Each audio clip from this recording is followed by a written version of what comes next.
It is not too late to plan your trip to the Galapagos for this summer. There are still plenty of options that I was able to find for your family. And I'm hopping on here. We can go through the itinerary together. I have other options as well in my back pocket if you have some requests for different types of boats. But let me show you how this trip will look for your group of 7. So this is a trip that's planned around a cruise. So although it is flexible and we can tweak the details and the dates, the cruise is not tweakable and we have to work around its dates. So you would need to leave home on July 7th and we will fly to Quito, Ecuador. This is the main airport on the mainland of Ecuador. There's also Guayaquil, and we can touch on that later.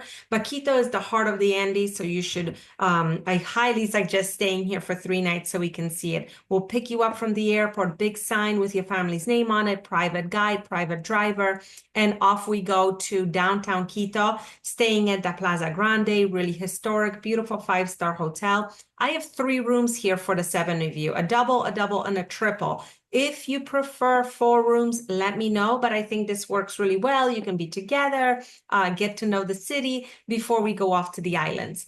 July 8th, my private guide after breakfast, that's what the B stands for, will pick you up and show you the highlights of Quito, the equator line, so the kids can do some fun experiments, a chocolate tasting or a chocolate experience where you make your own chocolate. Super fun for the family, completely private, just for the 7 of you. There's always a driver and a car, so we go at your pace.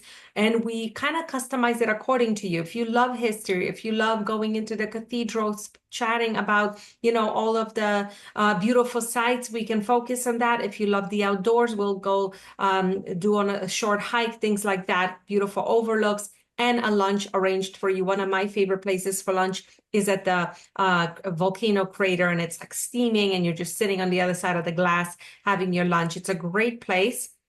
I have been specializing in Ecuador since 2006. I have been here many, many times. My husband actually happens to be from Ecuador. So we just love it there, and it's such a special place. So I always ask people, take into consideration seeing some of the Andes. So on your 3rd day in Quito, we will take you down the Avenue of the Volcanoes to Cotopaxi National Park.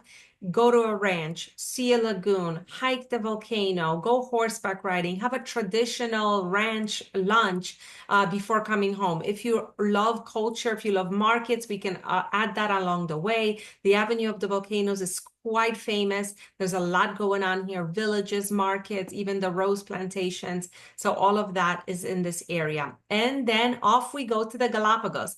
So we discussed a few things that you want to go in July, that you're interested in 5 days, which I have options for 5 day, 4 nights, but I wanted to show you this 6 day, 5 night option. Why? Because I work with this boat all the time. And when I mentioned that there are 7 of you and that we might need a triple, they offered me a single cabin with no single supplement. This is not a published rate. This is just because I work with them for the last, 20 years.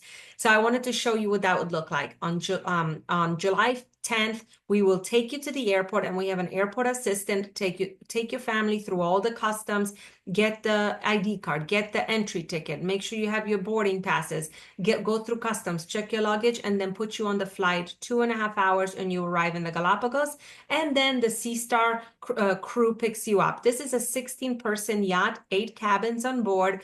All the cabins are really spacious. This is a very family-friendly cruise, and all the cabins are a little bit different. I have 4 balcony cabins on hold for you. There's a jacuzzi, there's multiple levels where you can enjoy, and of course, an awesome team on board that will show you the best of the Galapagos. You mentioned you're interested in the western part, and I wanted to show you what the itinerary looks like. It is you can see so much in 6 days, 5 nights. You're going to start in Santa Cruz, go all the way around Isabela, all of those really remote sites, and come around all the way to San Cristobal.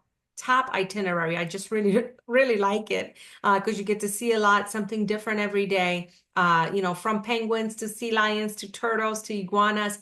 Every day you're going to get off the boat, twice a day, snorkeling in the water every day. Wetsuits are available. So that is, I just think it's such a great trip. For that extra day, you really get to go around Santa Isabela Island, and that just makes all the difference. So on your last day, after all the excursions, everything is included, all your meals and things like that, all the adventures. Then we take you back to the airport and fly you back to Quito. And from Quito, you would take a flight home.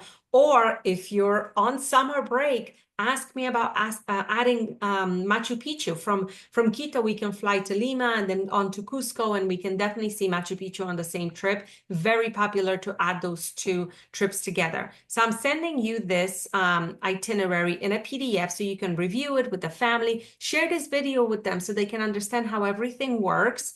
And I wanted to let you know that if you are a little hesitant about smaller boats, I do have a larger boat for you as well called the Legend. It holds between 90 and 100 people, and they allow triples. So you can do 2 doubles and a triple. It is only a 4-night itinerary. It does go to Isabela as well, but it is about $200 less per person. So you are saving a little bit, but why do that if you can have 4 cabins on a 6-day trip? Ask me any questions you have. I'm more than happy to connect with you, and happy travels.